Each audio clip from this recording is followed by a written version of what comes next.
And we are live. Welcome to Youth Rugby Discussion. This is a podcast about flag rugby in the northeast coast of North America. Now, though some of us may sit on a board of some sort or may have in the past, this is not a outlet or an outward facing portal for any SRO, USA Rugby. We are not associated with them in any way whatsoever. My name is Daniel Mejia, and let's go ahead and just introduce ourselves down the line. Hey there, I'm Chris Cuddy. For the purpose of this podcast, I'm representing as a rugby dad. I'm done with the rugby playing and coaching and reffing, and now I'm just a parent of three rugby mad kids, and I'm ready to talk some rugby.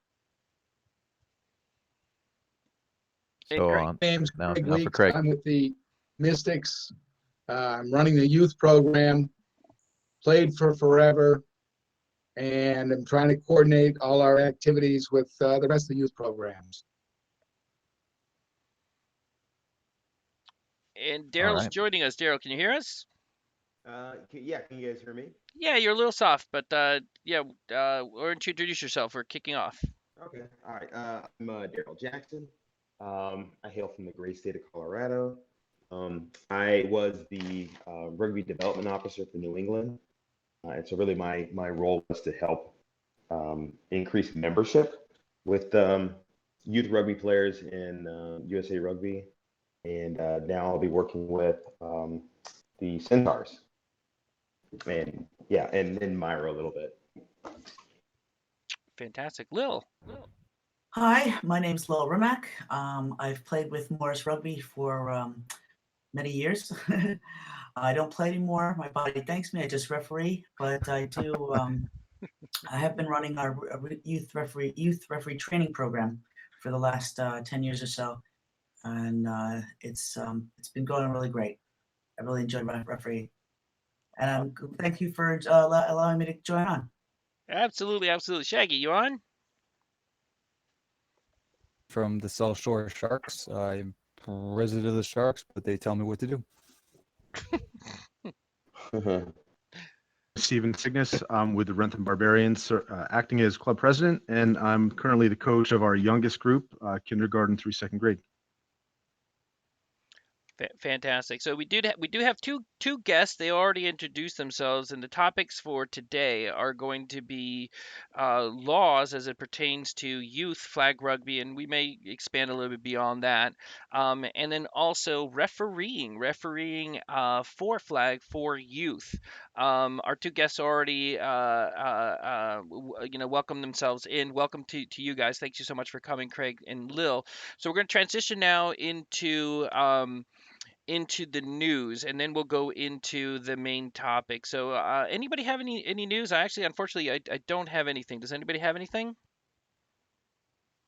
Yeah. So just from the SRO standpoint, I know we're not SRO centric here, but in Massachusetts, we're developing ways to deal with obviously the bankruptcy and how to move forward through leadership and the board of directors. And it's just important that we know. I can't get into specifics about certain legal issues that are going on, but there are several meetings lined up every week where leadership of Myro is going to be listening, essentially open up and listening to the criticism that's coming from the outside. And a lot of this is things that have been outlined here, and JJ has so eloquently put together, a business plan here. There's lots of it's going to be a good opportunity to actually create openings where change can happen within the next few weeks, and I'm hopeful that we can get things done and get a better relationship going with everyone in the community and the SROs. What do you mean by that? Because registration for the youth kids has been a real difficult task with Myro. Well, as of right now, registration is not open at the national level, so it's everything's shut down until indefinitely in USA Rugby's side, essentially. I mean, I could be wrong about this there. I think that's how we're perceiving it, and from that end, that the SRO can do. We were in the midst of setting up a new registration process, which was going to solve all of our problems. It was going to be an awesome front end, really, that we could point all our families to, and had a world class website. Really, it's a world rugby site. Yeah. And you know what? COVID happened within days of us getting that rolled out. Yeah. So things need to be looked at internally. We need to understand where our structure is nationally, and then how we're going to be dealing with it. So everything's in flux right now. It's not, registration. You can't open registration when you don't know if you're going to have a season, really. Yeah, just to touch on registration, from the USA Rugby national office standpoint, we've only really ever had one person that heads that up, unfortunately, which creates a bit of a backlog, especially going into the season. So they've usually relied on the SROs to have a person who filters all that. It's the money piece of it ready to rock and roll, so that by the time the national office gets hold of it, it's just really swiping a couple of keys on a keyboard and getting everyone registered. But it's been a bit of a nightmare. And this new system, Slow Mo, was supposed to simplify that process to the 2020 spring season. So we never really got a chance to see if it really had all the things that we really wanted to. But that was definitely the goal, because that was one of the biggest complaints that the membership had, was registration was not very user friendly and very easy. So there's hopes and dreams that the new system will be a lot more streamlined and a lot more user friendly and a lot quicker and easier. And everything's just in flux right now, Craig. Unfortunately, lots of there's anything can go any way within the next 60 days, really, and we just got to be ready to just get the kids on the field, figure out what we can do from a liability standpoint, either here or at the SRO level, and just allow that to happen as soon as we're allowed to move forward. But again, that's we are still going to be a subset of USA Rugby, so it's on. If they say it's suspended indefinitely, we have to wait until they open the gates. Yeah. And so I got a little piece of I don't know if it's news or I'm just kind of spreading gossip, but for those of you who are MLR fans, and that involves us locally with the New England Free Jacks, which is a group that everyone in New England is very excited about. So when the season got cut short, the Colorado Raptors, which is my home team, decided to drop out of the league. And there were some rumors about this before. Colorado has been one of the Glendale has a dedicated rugby pitch. It's a stadium. It has all those things that you want in a rugby stadium, and it just happens to be in the same state that USA Rugby is. And so they were getting the benefit of being able to host international tournaments, matches, national championships. Well, they decided that they were going to, as the season ended, that they were going to leave the MLR, which is not good for the MLR to have one of their premier clubs leave. There is a rumor going around that one of the reasons why they left this league is because there is another guy who is trying to start another professional rugby league in the United States. And the idea was that he wanted to get Glendale, renamed the Colorado Raptors, as one of the premier clubs in this league. Now, for most markets in the United States, there is not enough room for two leagues of any sport. There's not a lot of room for two NFL leagues. XFL, USFL tried. It's possible that league could work as one is supporting the other one, but we don't have enough fans to have two baseball systems or two basketball systems or two hockey systems. We could have enough to have one as a minor league and one as the professional one, but two competing professional leagues just seems that there's just not enough people, and obviously there's not enough room for two professional rugby clubs or two professional rugby leagues in the United States. I think he's looking at starting his league in 2022, which means Colorado will be without a Major League Rugby club for not only next season, but the one after that. So we're gonna have to kind of watch that because I think that's going to be very interesting. And unfortunately, I think it's what I guess it is that this guy, and I could, the story was written in the Forbes magazine, uh, probably got in a disagreement with the MLR about the direction of the league, and just decided to take his ball and just explore getting investors and starting a new league.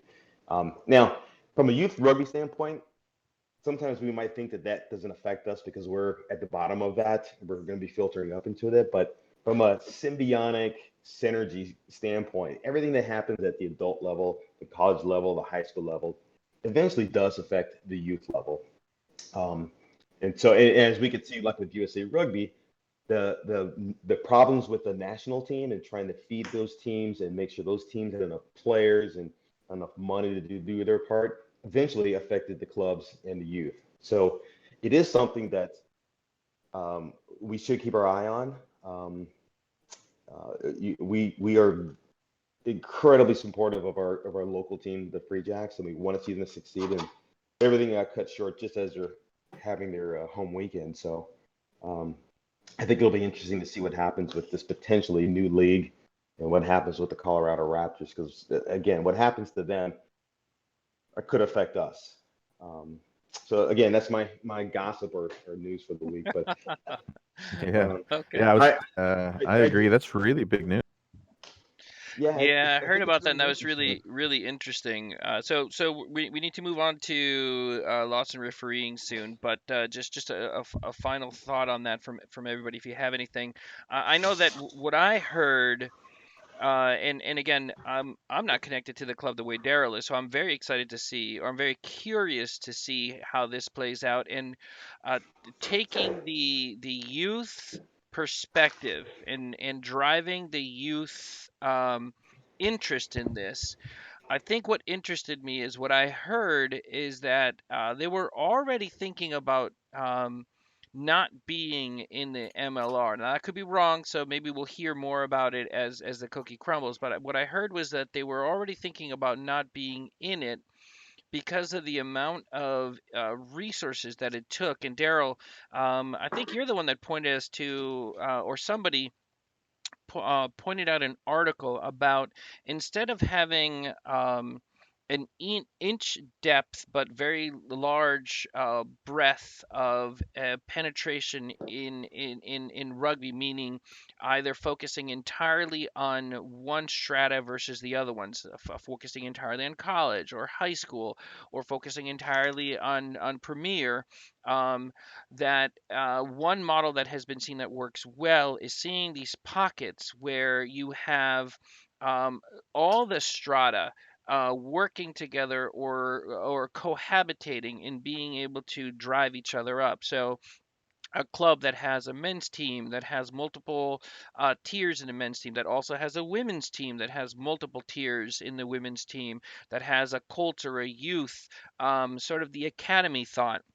So this idea that these pockets that are doing very well because they have a lot of depth as opposed to putting all of its resources in one of the different strata, that's where I'm really interested in seeing where this goes and see if any more information comes out. Because if they made the decision that the MLR was a good idea, but it was taking way too many of their resources and they weren't able to really do a good enough job in being able to provide for all the other interests that that club had, that's what made me perk my ears up, because that to me that said, wow, this is somebody that's making a real clear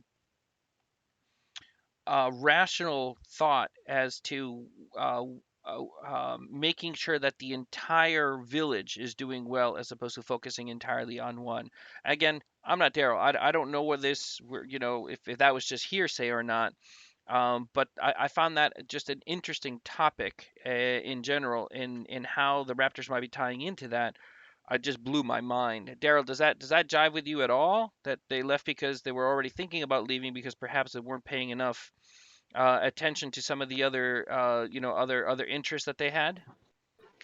Well, I mean, Glendale has a very thriving club. I mean, when you look at like international clubs, they are modeling it. They have a Mm-hmm. women's side, They have a youth side. I think they have an academy side.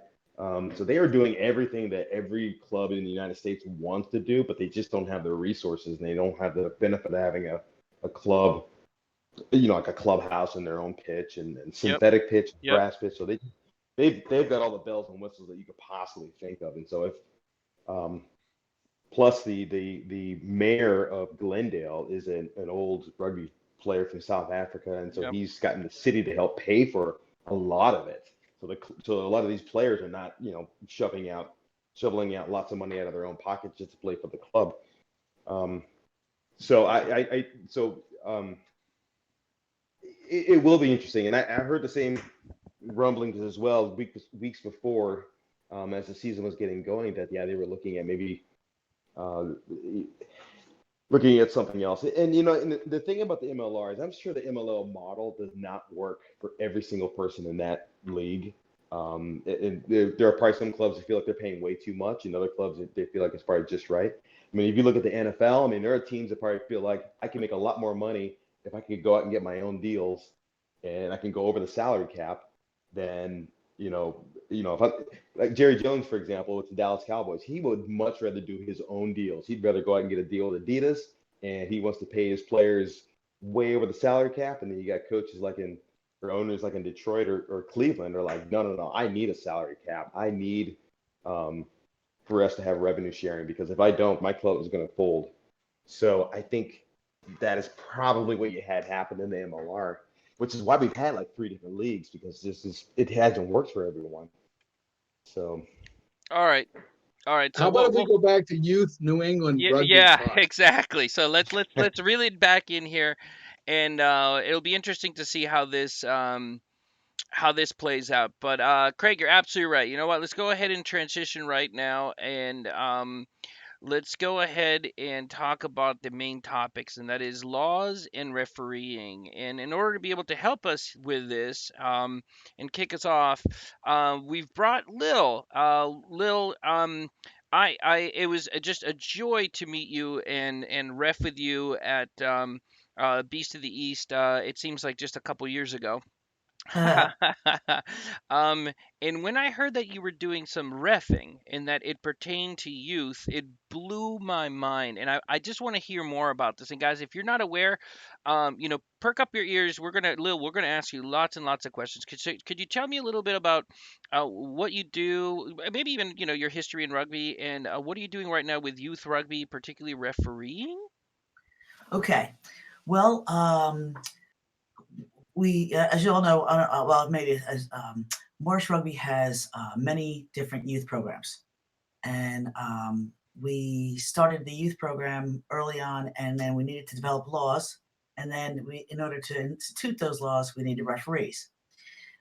So when the programs got really big, it was too much for the coaches to do it themselves, because that's how it started. The coaches were being the refs. Yeah.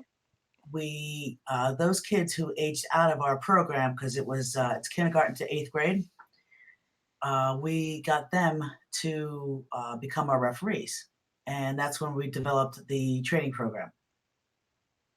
And so it's a 2-day training session. One day is in the classroom for a couple hours, 2 hours, and then the next time is on the field, where we do positioning, whistle tone, various different scenarios. I let the kids run around, and then one kid does refs them, just to get a little bit of idea, get a little more confidence. And Cool. but the laws, since we started in '99, have really developed from just the simple game of it was touch, and then went to flag, and then as really now we made 3 different levels of play for the younger kids, the middle kids, and the older kids. And but the refereeing is also the same scenario, in that the youngest kids don't get refs; they're done by the coaches, because they're just trying to run with the ball and run straight. The middle kids, who are 3rd and 4th graders, have all the brand new referees, because everybody's learning the laws then, and That's so cool. Sorry, that just and makes so much sense. Of course, that's yeah, lovely. you know. Sorry. Keep Oh, no, keep no going. worries. I got tickled so much by that. All right, keep going. That's so cool. That's so cool. Go. And then so the levels are owls are the kids, the youngest kids, the kindergartners in first grade. Then you have the falcons, who are the second and third graders. The hawks, who are fourth and fifth, and then the eagles, who are fifth, sixth, and seventh. No, that doesn't make sense. Sorry. It's fourth, fifth, and sixth, and then seventh and eighth. Right. Oh, And seventh and eighth. Okay, got it. Yep. and then so the newest referees do the falcons, which is the second level, and then when they advance on, they do the more advanced level, because every level the kids learn more skills, and so that also brings on more rules to the level of play. Yeah. Yep. And eventually we've gotten to the point, like our eagles, who are the seventh and eighth graders. They're almost playing like I don't know if you know, like the touch game where we try to ruck over, learning to ruck, but there's still no contact. Yeah. Yep. and, Absolutely. um, and and getting that ruck play in, so that they have to be on the ball, they have to be ready, and they have to be otherwise it's a loss of possession for delay of game. So I get a question. Sure. So do you find that um, youth coaches are the ones that are um, wanting to drive or being the biggest drivers to allow for more contact and to have the game replicate more of the high school game? Or do you find it's more parents that are like, hey, my kid played flag football or played tackle football. Let's ramp this up a little bit. Is it more Um, coaches or more parents? well, see, I'm sort of lucky in that we have our flag program is just flag for those kids who aren't ready for any kind of contact, but it definitely brings the willingness of being in contact later on. Because we also have a U12 and U14 boys and girls tackle side. And those kids who have realized that they don't want to do the flag because it's sort of boring to them, they've joined our tackle side. If I'm I have not a quite sure if that question. answers your question. We have, at least in the New England stuff, Metro Boston, our age groups run through fifth grade. And middle school is tackle or flag, because some of the kids aren't ready for tackle. Right. So I'm trying to, your age groups don't match ours. We have Yeah. one first and second, we have little kids, first, second grade, then we have third, fourth grade. Then and then middle school. I think Harmonize the program levels.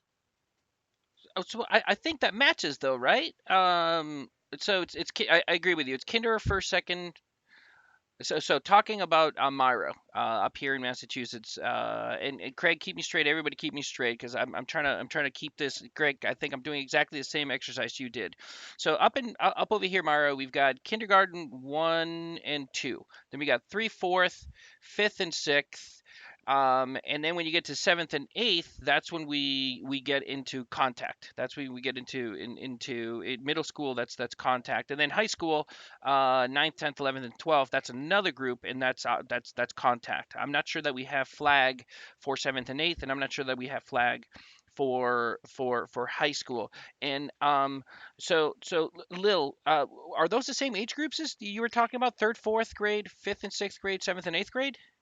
You're absolutely right. You're absolutely right. Okay. I just wrote it down and I'm like, yep, correct. So we match. So Craig, we match perfectly, except Fine, good. great. So the difference that we have, Lil, up here in Myro, is 7th and 8th grade is now contact. We consider that middle school. They graduate out of flag. If you're ready or not, you're going up to contact. And what you're saying is you have 7th and 8th flag still, and you call those eagles. Is that correct? That is correct. Yes. Okay, and then they age out, and now you've got a little bit of an army of people that can come back and become referees. But then you came back and you said, well, no, they age out of flag, but they can continue with under 12 and under 14 for tackle for full contact. Right, and it's because there are different seasons. Got it, got it. So somebody help me. This is, I don't know my ages and I don't know my grades. What age are you at 7th and 8th grade? Is that under 12 or is that 13. No, U14. Yeah. so 7th and 8th grade is Part of what? Yeah, so a freshman in high 14. school would be 15 years old. 5, 6, 7. 15, 15, 16, 17, 18. Yeah, Yeah, so a so freshman middle in high school school is would be U14. 15. Yeah, U14 would be middle school. Okay, Part of the so issue is the women, the middle school women aren't necessarily into tackle. That's why the flag thing for the middle school women has worked well. To develop that. Do we have clubs running middle school flag? I know the Bay State Games has that as a category, but we've never had teams competing there. And I know in Rentham we don't run Oh, a that's middle what we've done school. at the Jamborees, though. We put the women together and let them try to play some games on it with mixed sides from the various clubs. that was just an exhibition though, right? We have women and girls mixed into every club, and nobody bats an eye. But I mean, at the And not- Jamboree level, I mean, the Playing last tackle. time we did the Bay State thing, not Bay State. Well, both the Bay State and the one, the Barbarians, not the Barbarians, the Hounds held. We put together a couple games with women from various clubs so they could play tackle amongst themselves Yeah, but playing- they rather than stayed, being a co-ed tackle thing, which scares a lot of them out of the game. right, but they stayed. The tackle girls played tackle, and the flag girls played a flag. So it was we didn't mix up to the older kids to any flag competitions, which is unfortunate. I know we were talking about doing that, but we just didn't have the coordination or enough people really involved in it. It was seemed very like. impromptu. It was a bunch of people getting together and talking about it Yeah. that day. Right, Yeah, right, well, right. at It's rugby, it's girls, young ladies, being part of clubs. And then as you said, somebody said, "Hey, wouldn't it be great if all the girls played together?" Well, maybe they said it themselves, I don't know. But they all consolidated into one all girls team. And I know I because I refed one of the games, there weren't enough girls to ref to play 7-on-7. So I had to go around and grab some boys, and they played girls versus boys. Now, I'm still trying to get my age groups together because Lill, you mentioned that you guys have a tackle U12, right? So Yes. what grade is U12, people? Can somebody tell 5 and me? 6. Five Five and and Yeah, six. fifth and sixth grade. It's Right. So can I just okay, so can I point out the elephant in the room? I don't know if we're not talking about it or I'm not sure if anybody's not realized it because I just realized it right now. Lil, we do not have tackle until you get to 7th and 8th grade, right? And you're saying that you're already doing tackle at 5th, 6th grade. Is that true? if your ages are correct, then yes. Okay. So Because that's what I'm seeing is for 5th and 6th graders, there should be 10 and 11. Yeah, so they're doing they are. That's right. You're right. Then you're right. You're under so you have an overlap. 7th and 8th. Are You they know doing, what? are they doing sevens? 7 sorry? aside rugby. 7 Are aside they rugby. doing 7 aside or 10 aside? I couldn't hear you. So I was wondering, are they playing 7-on-7 or 10? Are they playing sevens, 10s, or 15s? Oh, I'm sorry. It really depends on who they're playing. Usually they're playing 10s. Okay. The full contact team are playing 10s while flag is playing 7s. Yes, exactly. And Okay. you're probably doing what? Contested scrums, I'm sorry, uncontested scrums, uncontested lineouts. Yes, correct. Okay. Cool. When I So lived in are you, when I lived in Ireland, that's kind of what they did, and it was. Well, it wait, was let me I'm sorry. So we're talking for the U12s and U14s. I was mistaken. It is sevens. You're right, because there's 3-on-3 in the scrums, and there is contact. Right. And there's a scrum, but it's not like a.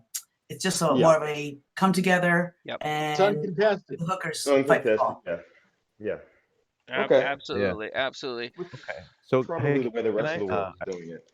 Yeah, I would add that I think I brought this up in a previous podcast that my kids there in California were playing when they were much younger too. They have U10 bracket, U10 tackle as well.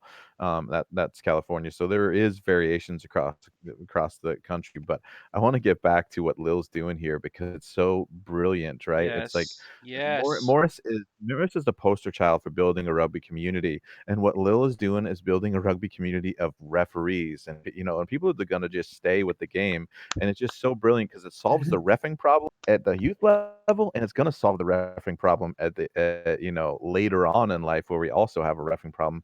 I think this is so genius that I love it, So and I want to hear good. more about it.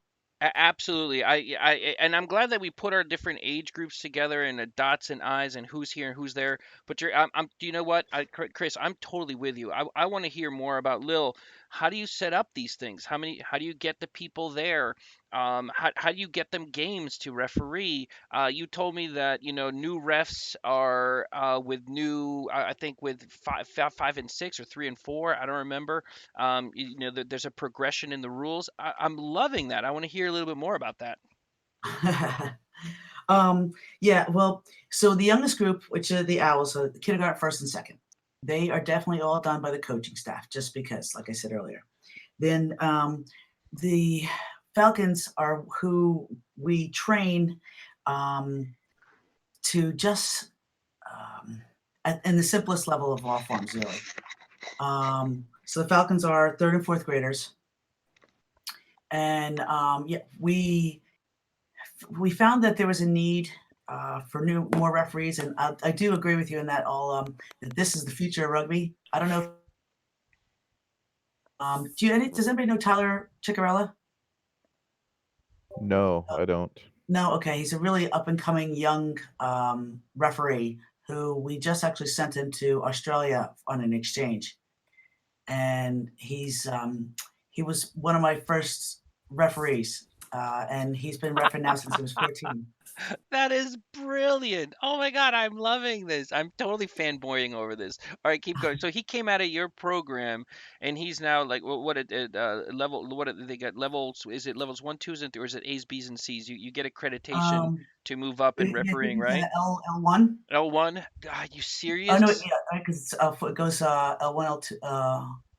Yeah. Because you move up by the lower the number, the higher the C. Yeah, Yep, exactly. And you guys are, and he's now moving. He's taking refereeing overseas, or refereeing is taking him overseas, is what you're saying.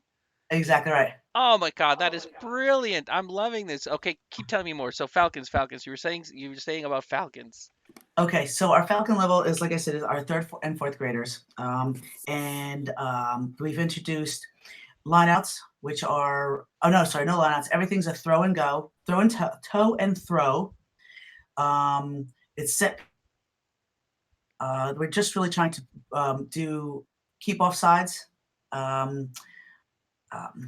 a minimum, everybody's got to be on sides to play, to touch the ball, to get to the flag, and just really trying to promote movement on the field. Yep. And then when we get to the second level, which is the third level, which is the Hawks, that's when we introduce scrums. Only hookers can contest, no push. Lineouts are contested. The ball has to go down the middle, and you can kick for touch only if on penalties. And Yeah, then but when see, we get that's to totally different than what we've been playing here in New England for a number of years. yeah, Wait, what? Unless I'm delirious, because Wait, what, Craig? we're not having scrubs up until middle school, and pulled or the ball goes to touch, unless my recollection is completely empty, it's possession is just given, and it's started from the kick through the mark and go. Yeah, that's I mean that's how we're doing it here. But things have been I changing mean, like that's, slowly. I I mean, mean I think we it's have to be consistent and talk about what we're presently doing so that we have some uniformity in how we play that game from the little kid level and up. Oh, yeah, absolutely. I think what we have to, you know, I hope we get to this at some point, but I hope what we really, get out is some kind of advice from Lil for forming the referees and getting some kind of like what I would really like to know, and like I can't come up with an answer here because I've been trying to figure out how we can at the Massachusetts level coordinate something where kids will want to be educated enough to call a quality game that parents aren't going to get mad at. Um, I so think that goes back to having uniform refereeing at the adult level. Most of our jamborees, the refereeing is all over the map. Sometimes we have kids doing it who really aren't. We have adults that aren't consistent amongst themselves. I mean, it goes yeah, back to the thing I've talked about with Shaggy a lot, which is how many steps you're going to allow somebody to take after the flag is pulled before they can and allow them to continue, because some players take 5, 6 steps, referees let them make a pass after that, and everybody's offside. It just breaks down. It's horrible. yeah. In a lot of But ways, introducing tackling contact simplifies the game.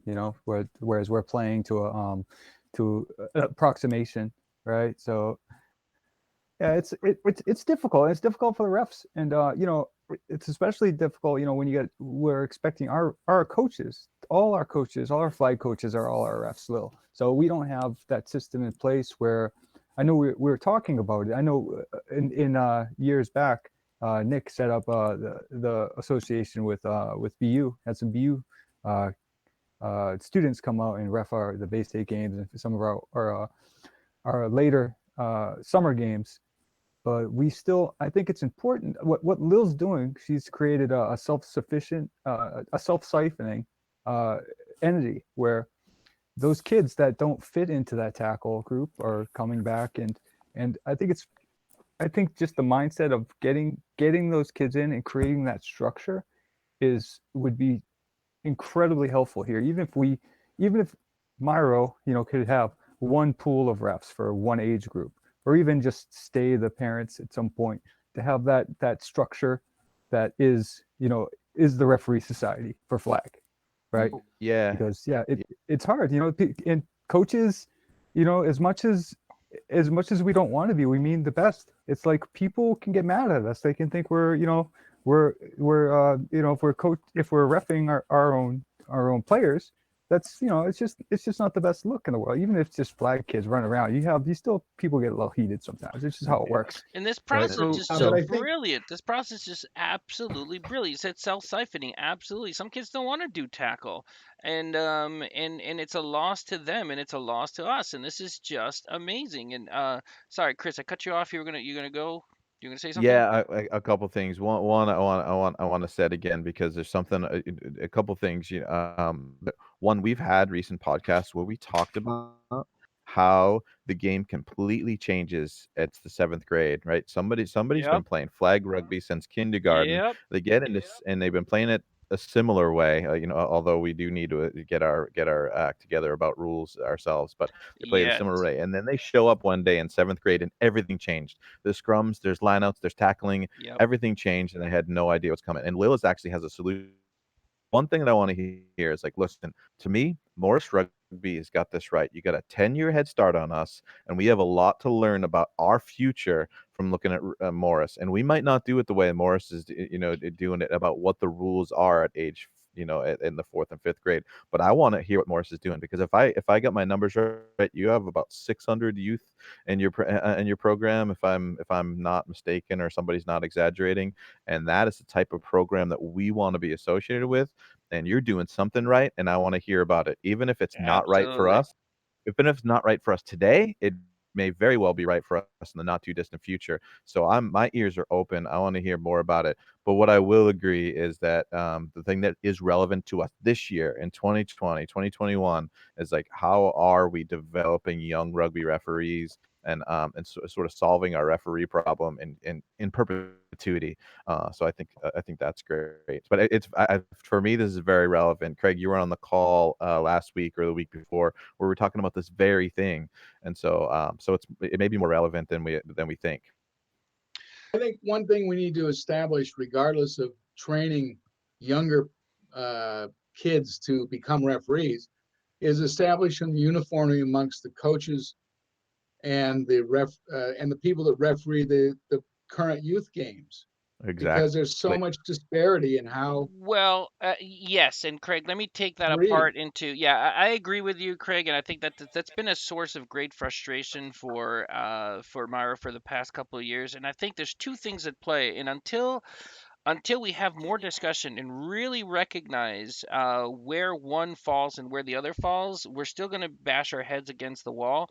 I think part of the two things, the two forces that are at play here is one, I'm not sure that we have a great set of laws. And what I mean, great is defined in a couple different ways. One is how it progresses from K1, 2, 3, 4, 5, 6, 7, 8. So how it builds on itself from year to year. So how strategically it has been set up to be able to promote the players, okay, and build on itself. And two, how concrete those laws are. So if you have that in place, then you have a consolidated view that whether you're a referee, Craig, to your point, if you're a referee as a coach from a team here or a team over there, or you're a young a kid, a young adult that's no longer playing and decides to referee, if you have that concrete pillar that are the rules that are intelligent, smart, and easily understood. If you don't have that, you're going to have a lot of people with great intentions, and they're all going to referee slightly different. So I think it's two different things at play. But and Lill is showing us a model that's, I mean, it's blowing my mind here. They're doing full contact way before we are doing it. So if we're shy about starting tackle or full contact at whatever age, they're already doing it, and they're continuing flag even after us, I think also. So yeah, I definitely want to hear more from Lill. Now when we say Morris, Lill, this is the one question I have is when you say Morris, Mhm. like what does that mean? Because when we say Myro, we're talking about all of Massachusetts. So if you're a club in this part of Massachusetts, in that part of Massachusetts, in that part of Massachusetts, um, if you're going to have one referee clinic, like, are you talking about people coming from an area that's the length of Massachusetts, or is it bigger? Is it geographically? What is Morris? Okay, actually, Morris is just our club, just the club. We're we're in New Jersey, Hmm. but we have the way the youth program is set up. There are 7 different towns that have their own youth programs, but we're all under the same umbrella for Morris Rugby. And Oh my God, this is there's hurting my brain. So okay, so in Myro, we have a number of different clubs, and in those clubs, we have a number of different age groups. So are you saying that you're doing all this within one club, but that club, people from the surrounding towns come to your club, or it's multiple clubs from different towns that call themselves Morris? I'm not sure that I'm getting it through this rock in my head. no worries. So what it is there are different towns who are part of Morris Rugby. Um, we have extended out to another club in Union, and they have their own flag and tackle program as well. They're the other tackle program in the northeast, northern Jersey, I should say. So what we the towns provide the space for because how Jersey, well, in New Jersey there's limited field space, so that's Everywhere. why we need Yep. the towns to provide the field space so that the kids could practice, and then we do tournaments on Saturdays for 6 weeks. And every town hosts a tournament every Saturday. But it's all under the Morris Rugby umbrella. And you're right. We had about 500 kids. I think it was a little off last year with the amount of too many other sports going on. But at one point we did have 1,000 kids at our highest peak. Wow. Okay, so Yeah, I'm awesome. I'm sorry, Steve. Go. Oh, I was just gonna across that number of towns. So my thought was I didn't know how Morris Rugby was structured, and I'm trying to understand how you get the uniformity of the refereeing, which is something we've always struggled with.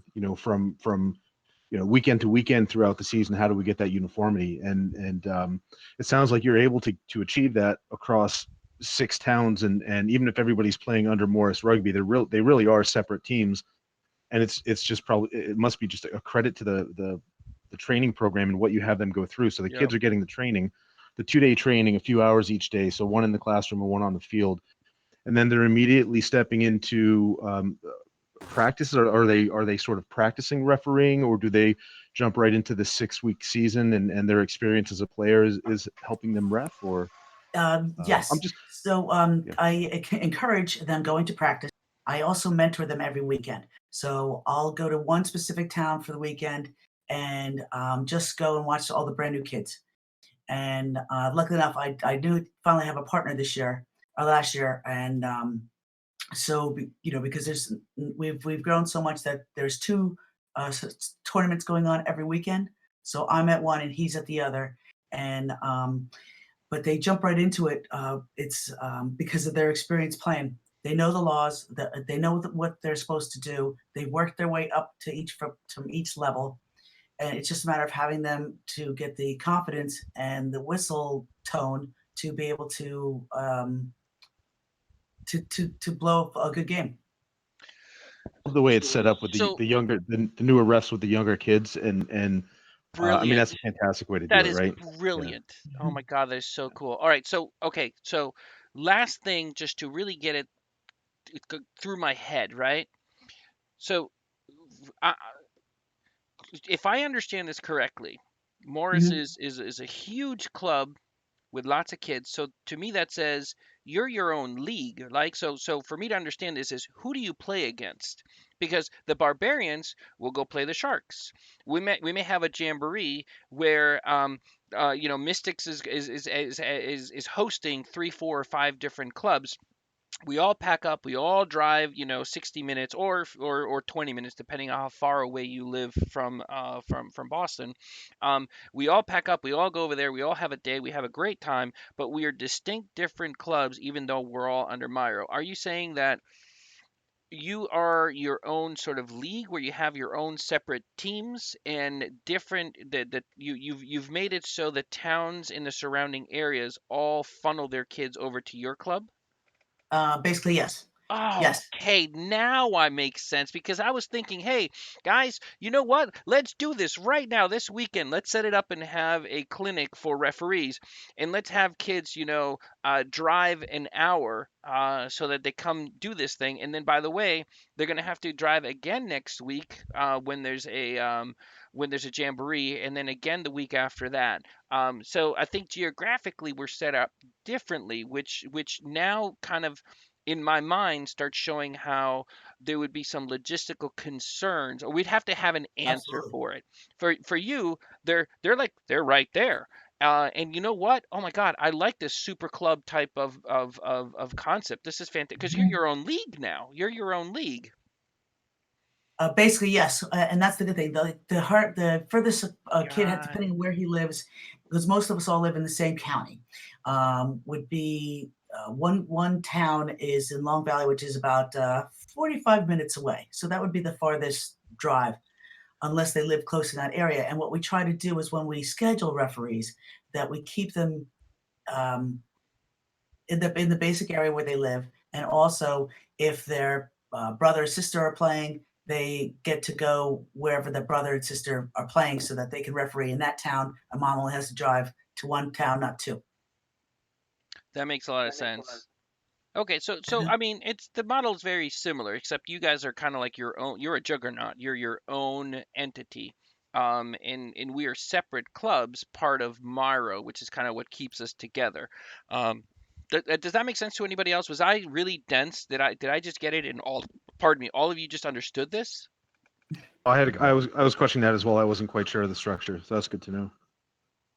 Okay, but you're big enough now. Obviously, the interest isn't so big that you've got 1,000 kids out of one town. Like people will still have to drive a couple of towns away, as you mentioned. So it's almost like they're their own club, but they're still part of your entity.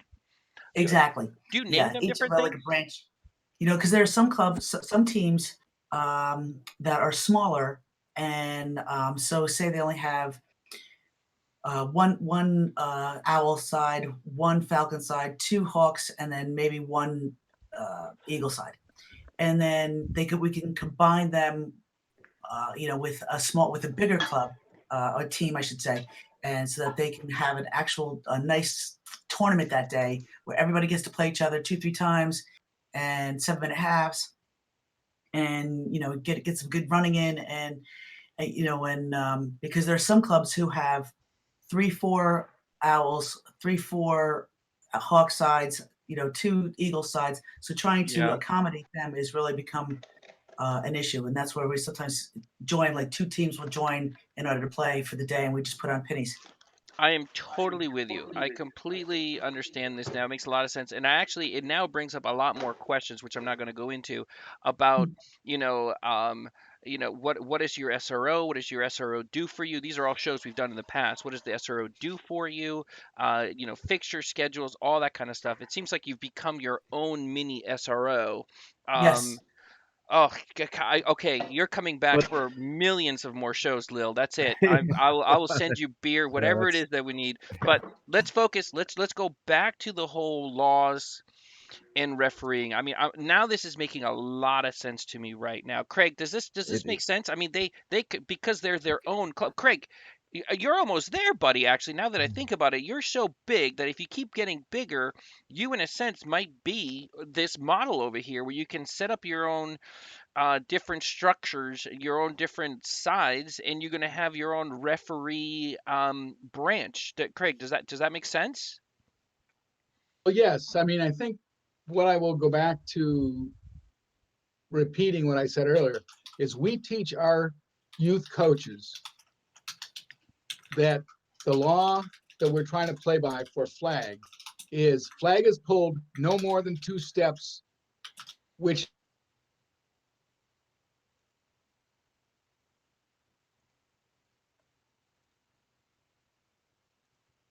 Cra-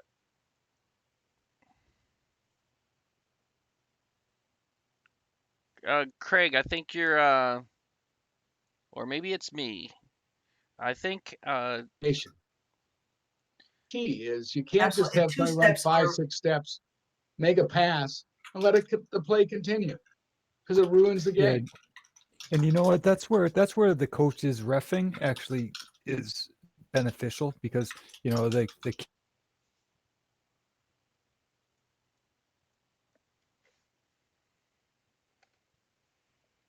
step is always they're always trying to do it, and it's such a it's such a it's always just one half step away, right, from the next cheat, right? So, I mean, it's difficult, but I mean, with all that said, and hearing little structure, I think we still have the opportunity to create something like that. Yeah, I know we can't. absolutely. We're probably not going to be able to have that separate society that we have impartial coaches going to every game. But if we were to structure our jamborees where seventh and eighth grade aren't playing when fifth and sixth grade, but it's just initiating that, getting people into it. People that have that have that drive. It's really difficult because we're also invested in the catastrophes at hand. So incentivizing the kids is just I'm really curious how I mean do you pay the refs like We do. Yeah, good Well, question. yeah. I And what do think you one pay of the them things is a lot a of the little match? kids, when I say little kids, I mean, they're youth. They're there to have fun. They're to play. Not everybody wants to be a disciplinarian and be a referee. This It's is true. very unique to find somebody at that fifth, sixth, seventh, eighth age group that wants to referee rather than play. I totally So it's a agree. challenge to get kid refs. Absolutely. So, Lil, tell me, are you getting like 2 or 3 kids? Are you getting 4 kids? How many was your last class? We had 20, like 28 refs last year, and Mind that was slow. mind blown. So Mind with that, absolutely blown. I mean, as far as I'm concerned, those kids that are not going to do well in contact, that don't want to do contact, and we're like not talking about, um, you're right. We're not one entity the way Lil and Morris is, but I think I just found my new next favorite project, and that is, find the kids in my age group that are not going to be well suited to moving forward into contact, and I'm gonna reach out to them and say, hey, do you want to referee? And you know what? Yeah, it's not going to be where every single possible kid is now part of one group, one entity. But if I put some together, if Irish Wolfhounds have some, identify some, if Mystics identify some, I think that'll go a long way in being able to make, at least those kids' lives, remain interested in rugby. And I think we can get something out of that. I mean, I'm loving this idea. How are you guys feeling about that? I think it's great. I have a question. Yeah. I'm not sure if I missed it earlier, but are these all volunteer refs, or do you offer any incentives, any payment for the kids to come to ref? Um, we do. We actually have even a pay scale for the different levels Yeah, I think because that's Yeah, well, we're a no pay, no, we're basically a free organization. We charge a fee to play for the season, right. but we don't ask for money out of pocket beyond that. Well, So I that's don't know where we're exactly. going to come up with the bucks to pay for referees if that's what we are being asked to do. Well, I think. we I'm do. sorry. Each player pays a fee. Our coaches are all volunteers, and out of that fee, I don't know how they worked it out, but the powers that be worked out a payment availability to be able to pay the referees, and it's worked into the Yeah. cost factor. So we figure how many games every week, how much do we need, and this is what the kids who play will pay Do you pay a referee a game? a day. What do you pay? Oh, was it 40, 50, and $60 for the different levels? Wow, that's yeah, incredible.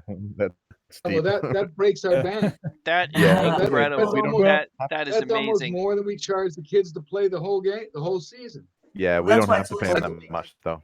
but it's also I it's a full day. It's almost like going to a sevens tournament, I don't and care. We charge our kids $65 a season. Well, That's it, yeah, gross. charge 70. this is something that we've talked about before, and I know I, for one, all my kids that have played other sports, they pay for refs to come, Yep. umpires for youth baseball and everything else. And I, for one, of course, we all struggle with keeping costs down and doing what we can. I, for one, would be so happy to have a stable, rotating pool of referees that if we needed to find a way to charge a bit more or come up with the funds, I'd love to see what it costs for, a breakdown. I know it was, I think, 40, 50, $60 for a day. Think about how many fields we have, how many coaches we have, and over a 6 week, I'm sorry, how many refs we would need. And over a 6 week season, like what Morris has, or over our, spring or summer, kind of figure out what that cost is um, per club, per tournament, and see it. Because we all know the coaches that are doing the refs, like Daniel, who's coaching, running our flag program, at any given time, he is not with his flag team, and we have the other coaches with them because he's refereeing other teams' games and not being able to watch his own. I would be happy to look at some sort of pay service or pay per ref to do it. I agree, it would be a challenge, but I'd love to see what that looks like. And But and think and about and, how much you and, pay and to go to Bay State per team. You're paying $300 to go to Bay State. Then well, The Hounds, when they run their tournament, they want a couple $100 a team. I mean, it just becomes, it's supposed to be a relatively inexpensive program, and it becomes a lot of money all of a sudden. Yeah, well, even if we were to shoot for the just to have the refs for the Bay State games for the last two tournaments of the year, I think that would be even adequate just to get that going. I know there's a financial aspect. We all the hard truth, Craig, is that we all undercharge. We all undercharge for our product, right? That's from the top down. And we're expecting to either make that money up through tournament fees or through donations, and it's just sometimes when you're grown to a certain level, it's just better to pay for a better product. So I mean, some parents probably would prefer to have the coach just coaching, right? It'd be more professional. I think one of Not the. that I'm sorry, Shay. But Go ahead. guys, just so you know, this took we didn't Yeah. pay in the beginning, and that we didn't have enough referees, and then we decided that it was time to Yep. give them some incentive, and I think we even just gave them Yep. $20 a day. Yep. You Yep. have to. As Yeah. the programs grew and the Yep. size of the teams and the day, that's when we came up with this. Actually, Yep. I just worked out this pay raise for the kids. They just got it last year. Absolutely. Guys, come on. We're getting hung up on details, which is good because it's making us think. But think about it. We just said a half hour ago that Moores is 10 years ahead of us. So that's 10 years of having excellent year after incredible growth, after making a lot of really great decisions. Now again, it probably wasn't anywhere that easy, and it probably every year was not a bumper crop. But think about it, 10 years down the line. Think about how much every single one of us has achieved in the past just 5 years. Now, think about this growing exponentially as opposed to slowing down or trending downward. These people have a roadmap for how they got there. And, yeah, this blows my mind, but I had to sober myself in realizing Lil's been at this for, she didn't just start this yesterday. As she just mentioned, she just worked out an increase, so Lil, talk us through some of the how long have you been in this program? How long has it taken to get, God, 20, 30 referees, and you consider that to be a little bit low? How long did it take you to get to this point? And what are some of the things that you say, guys, if you want to do this, pay attention, and this is, Lil's recipe for at least not messing everything up. So Lil, give us a too long didn't read it of this is how you don't mess it all up. Does that make sense, Lil? Well, I'll try to do my best on that one. Okay. You're right in that there are kids who don't want to go on to play tackle. Okay. So you grab those kids up and you start talking it up to, because after a while, there are kids who want to be athletes who don't, but they want to do something. They want to still stay in the game. Yep. And so those are the other kids you really try to draw in. The key is also consistency and digging it in their heads every year, and also mentoring them every week in, week out. We've been doing this for a long time now. I mean, we wrote our own laws, which and we've developed them as we've gone along. And every year we just try to build and build and build, and that's really what we've been doing and why we are where we are. Yep. Yeah. No, I think that's. Can you hear me? Yep. Go ahead, Yes. Daryl. Oh, in what they're doing, there are models all over the country, and people are able to figure it out. And I think it takes just like you said, this didn't happen overnight. This Mm-hmm. took some time, and I think the powers that be within Myro have delayed that because of the concern at growing the game. Their approach has just been a little bit different. But I think you could look at their numbers and you could say, well, it's working there. And we don't have to reinvent the wheel here in Massachusetts. We can just take a look at some best practices and factor that in. And then and obviously we're not going to get there overnight. It's going to take us a little bit of time. And so each each year it maybe it comes in 5 phases or 4 phases. They say, okay, so phase one, we introduce this piece. Phase two is this piece, and so we just kind of march it up and just kind of go through it in stages. Absolutely, absolutely. And you know what? I have a question. So we're talking about laws and how hard it is to um, agree on laws. And I've noticed that Lil, you've circumvented a problem that we've sort of had ourselves gotten a little bit hung up on. And you circumvented the issue of how to build a good set of law or how to have everybody agree on a good set of laws by just making your own set of laws. So let me ask you, Mhm. who is your SRO, and why are they okay with this? Or what did you have to do to get them away from you so you could do whatever it is that you needed to do? We have no SRO, and we are our own entity, so to speak. Well, that's how you solve that There problem. you That's go. exactly. There's Right. the Way to pro. get rid of So the so SRO. technically, so Dude, so technically, you are the SRO. You're by default, you are the SRO, whether you want to be or not. If some other club on the other side of New Jersey goes, hey, we want to do it X, Y, and Z, you could just stand up and say, USA Rugby, we're taking care of this. That's such a Well, bad actually, idea. it's funny because we do have a new club that came in, Union Rugby, Yep. and they were playing different rules than us. And I'm like, look, if you want to come and play against us, you have to play our rules, and this is the way it is.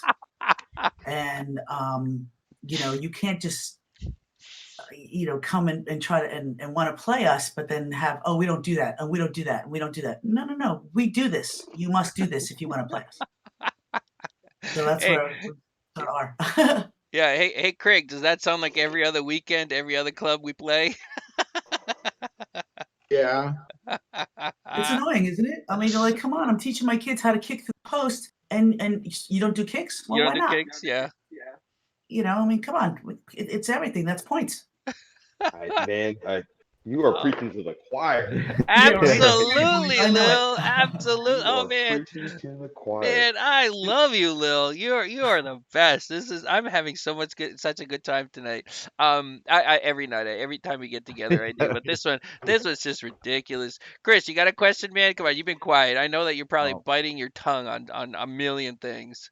wow, you're like inside my head on this one. That's exactly what I'm thinking. First of all, I'm sort of blown away by the SRO comment there. Like, I think every state, almost every state, has a SRO that represents them, and yours is Rugby, New Jersey Rugby, right? But is it just Um, for high school, right? And so you're sort of, they just run the high school program, and you guys are exactly. run. Yeah, okay, that's actually sort of accidentally the way that ours has been operating for a while. We So we got that's out of the high school business once it went varsity. yeah, right. Yeah. Oh, yeah, that's true. Yeah, we talked about that. Um, yeah, and there was something else that I wanted to ask. I do have a lot going through my head there, but I want to sort of like maybe this is a spin-off topic though, but I'm interested because we talked about this a couple of weeks ago. Is that you switch from touch to flag, and I wondered if you have a preference. Why'd you switch from touch to flag? Are you liking that you switched to flag? It's sort of still a topic of debate for us about which would be better and why flag is better. I'd be interested to hear what your thoughts on it are.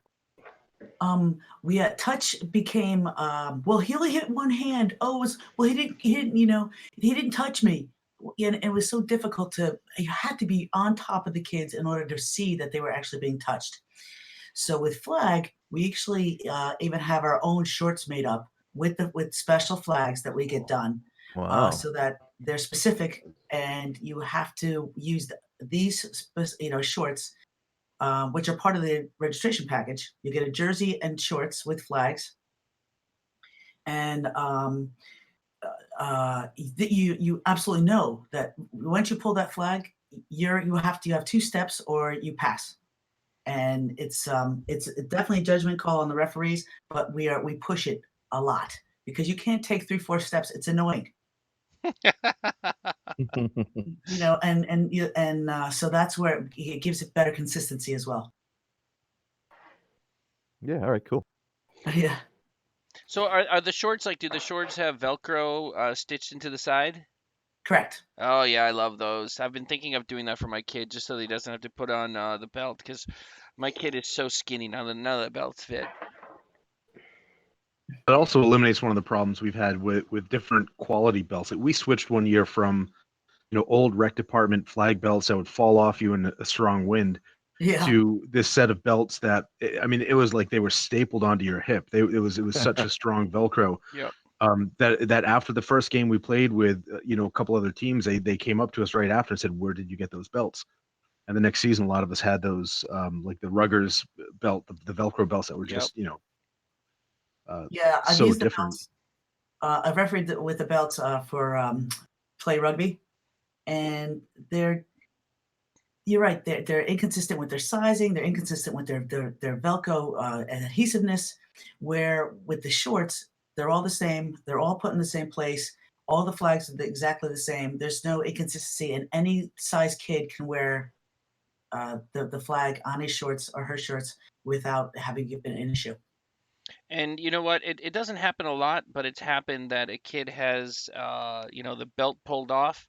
And now it's like almost everything has to stop, and mom has to run over there and put the belt back on because the kid's, struggling. He's putting it around his head. He's almost strangling himself. He's trying to figure out how to do it. And then, Well, but trying that's what the referee does.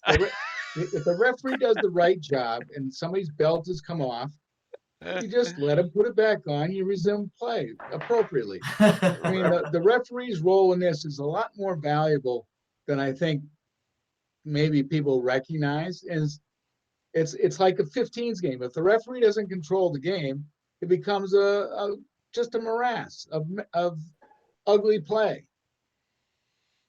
Well, the nice thing about the Velcro as well is that they are not supposed to get back into any kind of action until the flag is back on their pants. Yeah. And That's the same rules we play.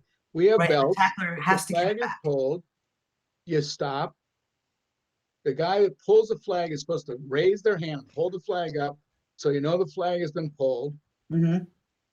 Tackle is called. They get 2 steps. They're supposed to get 2 steps and pass, or they continue to play. What doesn't happen appropriately is the person that pulls the flag is supposed to hold it up, hand it to the guy whose flag was pulled, then they can both resume play.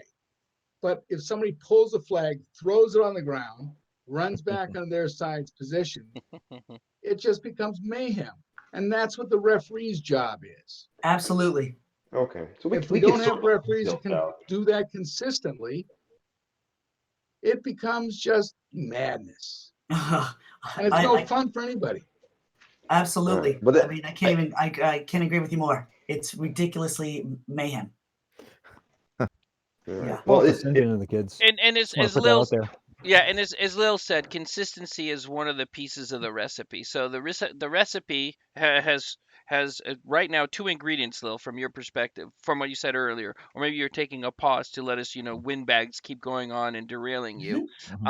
But your recipe said find the kids that don't want to do contact. Done, easy. Every coach out there already knows probably a year before the kid is going to go into graduate to contact that they don't want to do contact. So find them, approach them, keep them interested in the sport because there's a lot of different avenues, to enjoying this sport. Not only different positions that are better suited for every body shape, size, athletic forte. Okay, but now it's even outside of the game itself. I've had an incredible amount of fun with the sport, not playing it. Doing administration, doing this, doing all kinds of other stuff, coaching it. The next thing that you said is consistency, consistency, consistency. So I think what you meant by that was in getting in developing the program, or you talk about in the enforcing of the rules, or both. Um, in enforcing of the rules. So we make sure Okay. that we have a coaches practice that I go to. We go over the different rules, how to make sure that everyone's on the same page. And then it's the kids who have to, for the referees, who have to keep consistent with, you throw your flag down, that's an automatic penalty. The other team, you just lost the ball. You can't get back. As I tell them, once a flag is pulled, you yell flag, and then it's oh geez, what's the word? My God, I'm having a block. Mm, Tackle. that's fine. Details. Yeah, but it's only twice, and in that time frame, if they don't pass the ball, then it's an automatic whistle again. So this also teaches the kids that the referee's going to blow up the whistle, blow it up real quick if I don't pass it right away or I don't stop. Yeah. You know. So let me ask you something, Lil. Do you, these rules? Did you get these from USA Rugby? Did you build them yourself? Are they out there somewhere? Is this a close guarded secret that that we have to whatever, or are these somewhere out there that they can be sort of looked at and adapted? Absolutely. We took them. We based them off of USA Rugby. Yep. And the World Rugby, laws of play, and adapted them to our way of flag, because that's what we started the American Flag Rugby program, and then we wrote them up, and we've been actually I go through them every year to make new changes, this and that, what doesn't sound right, what we need to update this. One of my the guy actually who I'm coaching with, he was the original writer. Wow. I don't know if you know Mike Stump. He helped form Morris Rugby. He was one of the originators. I don't think I do. So let me ask you something. If somebody wanted to get a hold of these, do they need to register for your referee class? Because I'll register. I may not show up. But I'll register and I'll pay whatever the registration fee is to get a copy of these. So I don't think it's an issue with get you a copy. Let me I'll look into it for but I'm not sure if it's on our website, and if it's not, then I can definitely get you a copy. I'm looking at your website, by the way. I love the flag, and you mentioned that you differentiate the different clubs. That you said they have their own flag, and I think that in your speak that meant they're their own club. Say that again, Dan. You mentioned I'm looking at your website. That's the only reason that I'm saying that. I'm filling in space while you're talking, looking for the rules. But I remember you mentioning earlier when you were talking about another team from another town. Oh, sorry, another group of kids from another town that were part of your club. You said they have their own flag. Oh no, all the teams have their own flags. How we differentiate who is with what town is by shirt colors. So that every town has their own shirt color with the same, and we all consistent logos. So Consistent meaning they all have the same exact logo, or they have a logo based on the color. There's the Morris Rugby logo, and then whatever their team logo is. Got it. So the Black River color. So the Black River Renegades have one color. The Denver Dogs have a different color. Longville Wolf, Morristown Colonials, they have different colors, and they have a different flag, a different emblem. Yeah, not the flags. The flags are all the same. It's the shirts that only are different. Got it. All right. Hey, if you look on the website, you'll see that there's some pictures. Oh, I'm showing them right now on. If anybody's watching live or anybody is gonna watch the YouTube of it, I'm pouring over your website right now. These kids are adorable. I love the red shirts. I love the red shirts with a little black trim on them. That's so cool. Yeah, that was my club. I cut them. Oh, well done. That was my team that I started refereeing when I started coaching when we first started the program in '99. Awesome. I cut somebody else off. Somebody was gonna say something. No. I had a question. Okay, go shoot. Oh, so how it sounds. First of all, I love this whole idea. I think it's awesome. So you're. It sounds like you do a kind of a dual training. You're obviously doing one for the referees to kind of get them up to speed. And then it sounds like you're doing one for the coaches as well, because if I'm that way, the coaches are doing their level 1. And they're probably doing a rookie rugby training, but it sounds like they need to do another training with you guys specifically because you kind of tweaked the rules just slightly, and so they need to be brought up to speed. So when they get to a game, they all understand how the rules are going to be interpreted and what the two-step rule is going to be, and the drop flag. So you obviously do a training for coaches so that they know how the Yes. game is going to be played.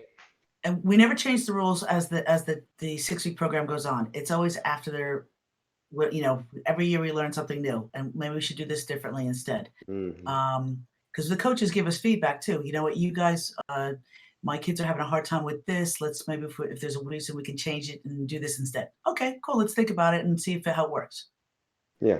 You have like a But rules yes, committee or we have something. to have a coaching clinic because they have to realize that this, and plus everybody's provided with the laws that we have, and they're like, you read your program, your level, you get to know what you need to do, and then also during practices, we have a lot of seasoned coaches who will come out and help out the new ones. So that's also Mhm. where we're lucky. Yeah, I love that idea because it always seems that when I've talked to the powers to be within my role, one of the things that I feel that has been holding them back and going, and I know we're talking about the flag game, but going to the tackle game is that making sure that my coaches are all coaching the same way and that we're all at the same level. Because I don't want to have a coach, like, and again, we're talking about the tackle piece of it, who's a former All Black who's going to train his players that way, and then I got somebody who's training them to play like 10-year-olds and 12-year-olds. So, but with the flag game, yeah, it makes sense. I mean, USA Rugby has always been, at least my relationship has always been, yeah, let's let our SROs design programs that make sense for them. Now, obviously, it might create a little bit of an issue if New Jersey's going to play New York or New Jersey's going to play Myro. We're going to have to sit down and make sure we're all on the same page on rules. But if you guys can sort that out and you don't have to involve the national office, perfect. Yeah, you know it. Yeah. Very cool. Very cool. All right. So I So, was wrong in the age levels. If I just clicked on programs, Dan, I yep. just went to the Black River Renegades, and if you scroll down, you'll see the different on the right side underneath the registration, the entering 7th, 8th, and 9th grades. So you'll see the grades there under the different levels. So it's Owls are K through 1 through 1st grade, and then Falcons are 2nd and 3rd. Hawks are 4th, 5th, and 6th, and then the higher level is 7th, 8th, and 9th. So that was a mistake, but Oh, that's fine. That's fine. yeah. And That's then if you look down further, you'll see that these are all the separate towns, all rugby programs, so to speak. So I got a question. How about this? So we're incredibly envious of what you guys are doing. And so we're gonna have to, like, when we get offline, we're gonna have to talk about, like, how can Oh we yeah, steal some of absolutely. your stuff. What has been, if there's one thing that's been frustrating, what's been that one piece that's been the frustrating piece for you? It maybe changes from season to season, or year to year. But what's the thing that's kind of frustrating you right now The lack of consistency in play or coaching or refereeing? in coaching. In Some, coaching. there's always good coaches and there are bad coaches. And then there's, like you said, that news, the Kiwi who's over the top. Yeah. Yeah. Yep. Yes. Yes. Yeah. And our main goal is that every kid has a good time, but learns how to play. And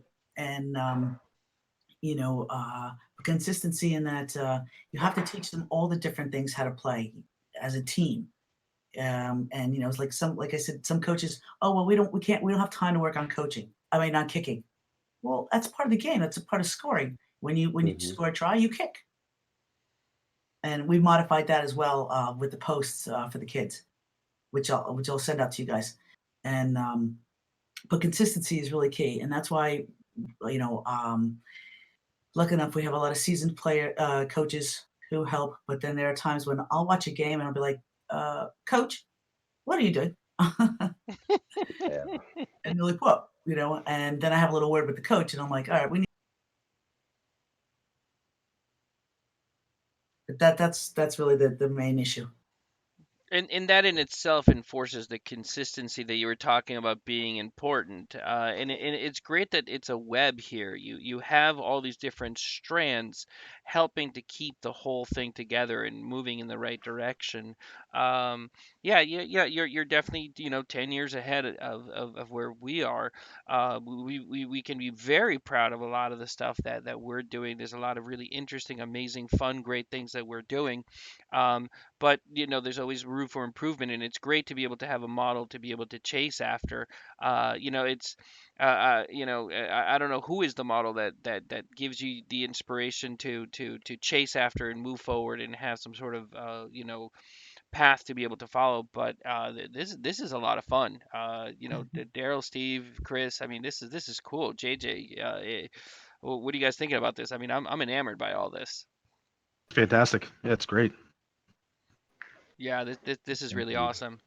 All right, so we've been talking about refereeing. We did touch upon laws, and I mean, we're not going to get here and compare a law. Hey, how do you call this law? Hey, how does this law affect the overall spirit of the game? We're not gonna do that right now.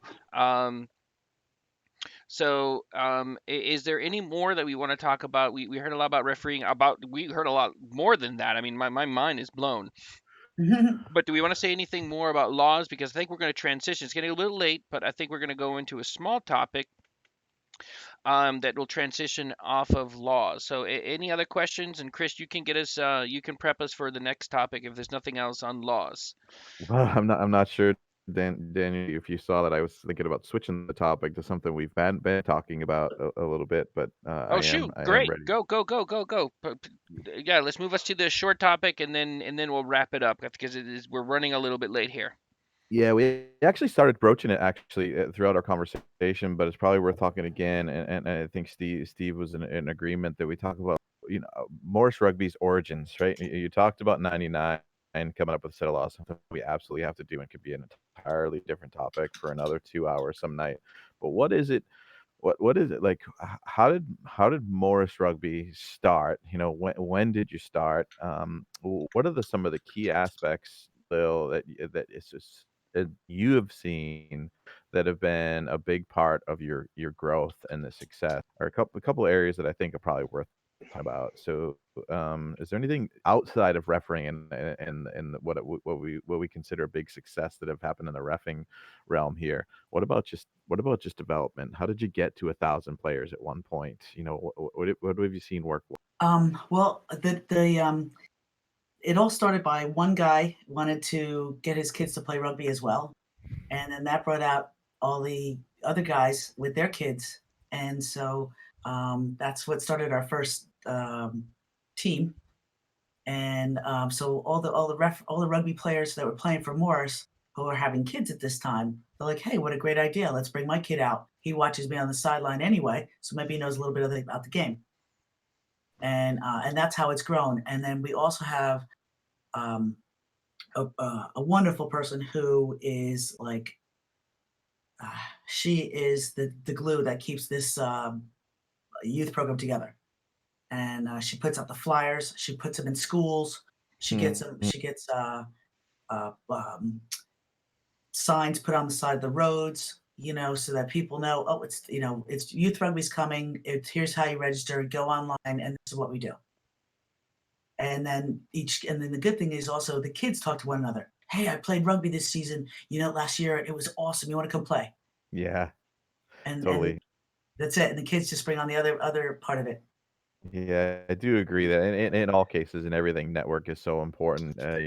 So important for the growth of the game. You know what else? Like, what really like sort of just jumps out at me is that when you talked about that, it's really just you and Morris Rugby. I think there's one website for everyone to go to, and everybody's going to the same place and getting the same information. When you were even talking about refereeing, it was the same thing. It was the same information, and folks, last week you said, you may remember I said it on the call. That's the way that it was in the San Jose, the Bay Area rugby, right? It was like the Bay Area had one website, and all the different teams from the Bay Area sort of all went to the same website to register, the same website to get their information, and it wasn't very good. But the point was, it was the same information. It was a bunch of different clubs that within a 1 hour radius all together in the same place that would play their games in the same place every week. And so there's something to be said for that. And again, this kind of jumps out at me as like, yeah, they don't have a state rugby organization, but Morris kind of created this community with with these several different teams. It looks like there's about 8 different teams that are all part of one package. And I wonder if your closeness and like the way that you've sort of centralized all the information has been a boon and been a part of your success. What year did you start? Excuse me, what year we started? Yeah. Our first team was in 1999. It's been 20 years now. Last year was 20 years for us. It was great. Yeah, that's amazing. Yeah, so that's, we Congratulations. also, I mean, we had probably maybe 50 kids our first couple years, and then it just grew after that. It's been a real neat thing to see. I really think that website is great too. I mean, we've talked about it, and I know Myro's been working on a new one. But when you do go there, you see everything, like you said. It's just the schedule, the teams. It's a good look. It's everything in one spot, which is really nice for parents to be able to go to and see. Absolutely great site. Yeah, thanks. I know, I hear you. Even our referees can right under you, referee application, boom, gets sent directly to our flag director, and he coordinates all the referees, gets me in touch with them, and it's just then it starts rolling. Yeah, that's great. And that's the other thing too, having the good people in the right places. That's really key to our success as well. Yeah, it is. Hey, Lil, is everybody volunteer in the entire organization? Is there anybody that's paid in Morris Rugby? I think our president might have a little stipend. Oh no, wait, no, sorry, the president is not paid. We did have an executive director who we did pay for a little while, but I don't think that's happening anymore. No, I'd pay the person that's hanging the flyers. That's the person who needs to get paid. No, actually, The rugby mob, yeah. you would think, but even it all comes out of the registration. So let's see, what is the registration's closed, but what does it cost? I was gonna ask. Oh, you're like, yeah, you are also in my head. That was going to be my next question. I could find out how much we but like I said, it does include a T-shirt and see those little shorts with the flags on there, so it includes that as well. Well, And your webpage will probably have that. Hey, let me ask you something. Oh man, we're totally going off the rails here. How involved are the parents in this? Do you have a strong or a method of being able to engage the parents? It's something that we've talked about. It's a subtopic that we talked about earlier. And just getting a quick little pulse check. How involved are your parents in any aspect of the operations or events or anything of the sort? they're involved in the beginning. They're only involved with helping with the food and drinks because we also provide that every Saturday. Every tournament provides food for that weekend, and bagels, oranges, water. Just involved in that. I love the way you say just. That's just what they're involved in. Man, if we had people involved in that in every one of our clubs, sorry, I'm sure clubs have different degrees. Okay, so they are you do reel them in and leverage them where, Oh, where you can. absolutely. And then eventually, when their kids get a little older, hey, starting to coach. Why don't you come help me be my assistant? And then we Oh really, yeah. that's when we really get them in. Yeah. Absolutely. Absolutely. Okay. you know. But Yeah, guys, to me, I know we're to off me, topic and it's very late, so I'm gonna have to say goodbye. But I look forward to speaking to you again next week. Absolutely, Lil. Thank you Excellent. so much for joining us. It is getting really, really, really late. So let's say goodbye to Lil, and then we'll hang on and wrap things up over here. thank you. All right. All Lil, right, thanks, any Lil. last shout outs, Lil, from you? Any last words? Any shout outs to anybody? Nope. Hey, keep it up. That's all I gotta say. It takes a lot of work, but you guys will get there. And you're on the Thank, right path. thank you, Lil. You're You're awesome. welcome. You take care now. Talk to you later. Thank you. All right. Bye. Bye bye. All right, guys. Wow, that's a lot to think about. What are some of the key things, or one or two things that you dug about what we just had? And I think we could probably just wrap it up after we sort of reminisce of where we just talked about. Anybody? There's more than just one or two things. I mean, there's just Oh I, yeah. I pulled up the laws, the AFR laws, the guidelines, just to see what was there. I mean, it's the way it's broken down. The fact that it's there, it's in place, it's agreed on. You don't need to agree on it because it's there, it's in place. So this is what we do. And I know we've talked about this before. Every flag season, there's meetings and disagreements and discussions, and then even week to week, we're not on the same page, and then we roll into the Bay State games, Yeah. and there's still a question about it. So there's something to be said about a set group of laws that you have, which, by the way, includes scrums and kicking and lineouts, from the youngest ages in You flag, think? which is great. Yes. Um, and then they have the overlap of contact and flag. I mean, there's just so much to go on, really, with what seems that they seem to be doing so well. Yeah, I'd be hard pressed to nail one or two down. I think the biggest thing I think is really the uniform agreed upon laws, um, to have and move forward with, and then I fully support getting a pool of refs. Understanding money's tight, but I it's something that I would be willing to try to find a way to support financially to have that consistency, to free the coaches on game day, and move the game forward. Yeah, yeah, I do. I mean, she said 40, 50, 60. I was really surprised. I was thinking it was going to be like 10, 15, 20, right? Mm-hmm. I know my kids, and it depending on their age, they would have done it for that much. And, one of my kids, now that they're raking in the dough from refing too, so I don't know if they would do it at that stage. But when they were younger, 13, 14, like my middle school, he'd do something like that for $20. I don't even think we need to bring in the big bucks. Yeah, I guess Absolutely. it'd really be interesting to see what other sports do, and then to do a quick model of what does it mean for a jamboree if we have 9 to 3. We need to bring in NERFU refs or have refs for tackle. But for our flag teams, what does it mean? Like how many games? What's the time commitment? How many fields? And get an understanding. Quick model it up and see based on what Morris pays the refs and what we think we could do, and even look at other sports to get an idea. What's That's what's what's that tipping point when we can or cannot get kids to commit?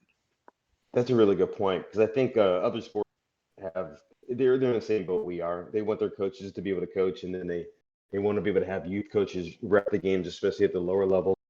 And and so many things that she talked about is you know we're getting hung up on some of the details, but man, it's a lot of it's already there, man. We do not have to reinvent the wheel. A lot of the heavy work is already being kind of done. So it's just that we put our own little stamp on it, and then we just go. Yeah. Agreed. Not even so much a stamp. It's just we need to adapt it a little bit. But that Yeah, is just yeah, such a tweak it for us. fantastic model. Yeah, I'm eager to find out more about it. All right, guys. I We're pretty. Sorry. Go ahead. Oh, I was just gonna say, just teeing up for a future conversation. I think with the people that we have on this call, I know that there's been a sort of a rules meeting, rules committee as part of my role that I've never been a part of. That comes up and maybe doesn't sort of finish the rules the way that it would seem, and the rules only apply to summer. They don't apply to the spring, and so that we got the switcher rule in the summer and the rule based game. So I'm really thinking that this forum, this group of folks, this core group that we've got going on, can do more, make more progress, laying out a set of agreed upon rules and documenting them. Why not? Why not use this podcast and continue? And the sort of momentum we have while we're in lockdown. What if not this that we can pull out of the COVID-19 lockdown? I'm sort of excited, and optimistic about our ability to nail this one down. Chris, For are sure. are are you recommending that at some point we do a series on the different rules and laws and how to build them strategically so that they build the player up and they build logically on itself? Are you saying that that's like No. a great series perhaps to include in this entire thing? Well, wow, and it's what I said, but what I said earlier, privately was that we got to walk before we can run, right? And that's Yep. what Craig was saying. What I was hearing from Craig saying earlier, right? He's like, whoa, whoa, whoa, wait a second, we can't talk aggressive set of rules to get us to where kids are ready for tackle when they get to tackle. Yet because we can't even agree on what the rules one day in July. One day in July, we show up and nobody knows what the rules are. Remember what I said a few weeks ago? I was scared to ref. I've refed it, at most levels, competitive rugby, at the club and college and high school level and middle school. And then you asked me to ref a flag game, and I was like, no way, I'm horrified. I don't know what the rules are in flag, right? I I'm can't right there I with you. can't be trusted with that I'm information. right They there with change you. every week, Yeah, right? And so like absolutely. first we walk. What are the rules today for our flag players that are 12 and under, and then we can start talking about, hey, progressing the rules, especially at the 10 to 12 year, because the conversation with me last week or the week before really resonated with me is that there's just a complete shock to the system. Not only do you learn attack, but Yes. you also have to learn how to line out in a scrum and among and kicking is now in play, and the change in the game for a 13-year-old is pretty. Yep, So yeah, I totally absolutely. want to get there. Yep, As as a soon as we learn to coach, walk. I couldn't agree with you more. As a coach for 3, 4, 5, and 6, and maybe it's why I keep harping on and bringing it up and talking about it, but I just feel that I'm not doing a good enough job about being able to provide, my junior high school coaches with players that are ready for it, partly because contact is a new thing. And as you just mentioned it, it's a totally different game. Now there's line out scrums, all these crazy things they've never even seen before. So talk about making it that much more intimidating, that much more of a barrier that just basically says you shall not go here, leave, leave, leave, never be in rugby ever again. So yeah, I'm 100% with you on that one. All right, how are we doing, guys? Anything more? Or are we ready to give some shout outs or last thoughts or whatever in wrapping it up? I'd love to wrap this up by All right, Chris. Why don't you give us oh man, I got to think about one. Why don't you give us a shout out or a wrap up or whatever, a goodbye or whatever. I know I'm always trying to be alternative here, and I've got to go. I'm so happy that Lill was able to join us, and you too, Craig, bring in extra dimensions to the conversation. I really appreciate both of our guests being in here and sort of changing the game for us. Really, station. I'm just thrilled about our talk today. I'll leave you. I know who we're gonna shout out to for the rest of the group. I'll leave that to you folks to do the sentimental and appropriate shout outs. But thank you to Craig and Okay, I'll go next. So I think what I'm gonna do is I'm gonna go very sentimental on this one. I think I'm gonna shout out to my wife. We got 2 kids. We're in lockdown. Yes, a huge amount of respect to everybody that's an essential worker that's out there that's doing work. Absolutely, it goes without saying every single week. Medical personnel. Somebody said it very clearly that they're not the front lines. No, no, no. They're the last line of defense. We are the front line, staying home, doing stuff like this, not exposing ourselves and allowing this thing to go its path without continuing. They are the last. Once we all messed up or once we do what we're supposed to, they're so yeah, goes without saying. But I think my shout out for this week is definitely for my wife. She's helped. She's not helped. She's kept everything together. I mean, she's just amazing. She's my rock. She's my everything. So shout out to her. She's just been amazing. Love her to death. Daryl, what do you got, buddy? Um, yeah, same. My wife has been working, and so she's able to Wow. keep very steady and calm. She's an accountant, so she's able to do her Wow. thing from home, whereas I am losing my freaking mind because it's bouncing off the walls. Luckily, I have a dog that I can take out for walks, but now my dog is hiding from me because she's like, "Dude, you got to find a hobby." So, um, so yeah, so shout out to all those people that are able to keep us safe in the whole bit. So, but yeah, I'm looking very optimistic. And I think this downtime is actually a good time because it's given us the chance to kind of pause and think and Yeah. and really kind of imagine what we think Myro could look like even bigger and better. And this is valuable time because a lot of times when I want to talk to coaches, they're like, no, I can't. It's the off season, and I want to take a break, and I don't want to talk about it. And then once the season gets going, they're like, I'm too busy to talk. We're in the Yep. middle of the season. So this is actually good time to try to just talk some stuff out. And so when we do get ready to rock and roll, we've I mean the communication that we have in between us is going to be key and critical to growing the game in our own special way. Absolutely. Yeah. Good Steve, what stuff, do you got? everyone. So yeah, big thanks to Lill and Morris. I think it's great to be able to look at a program like that and get some information that's a bit different than what we've seen with other programs that have been successful. I mean, just going through the laws, the AFR laws that I found online towards the end of the conversation, they look great. It's good to have that. But my real big shout out this week goes to all the teachers in this country that educate our children. Mm. Because I tell you what, I mean, I've gone through, Calc 1, 2, and 3 and thermodynamics and kinetics and these college courses I don't remember anything about. But third grade math is kicking my butt this week. I don't know how they teach it. And No, I'm doing I'm doing third grade math with my kids, and he's like, Dad, that's not how we do it. that's not And how so, we do it, man. They so flipped the script on us. yeah. So a big thank you and a shout out to all those teachers. Fantastic. All right, guys, another long one. A great topic. Thanks to the host, guys. Thanks to you guys. And next week, we'll come up with another topic, and we'll slaughter that one also too. All right. So, from all of us and everybody out there,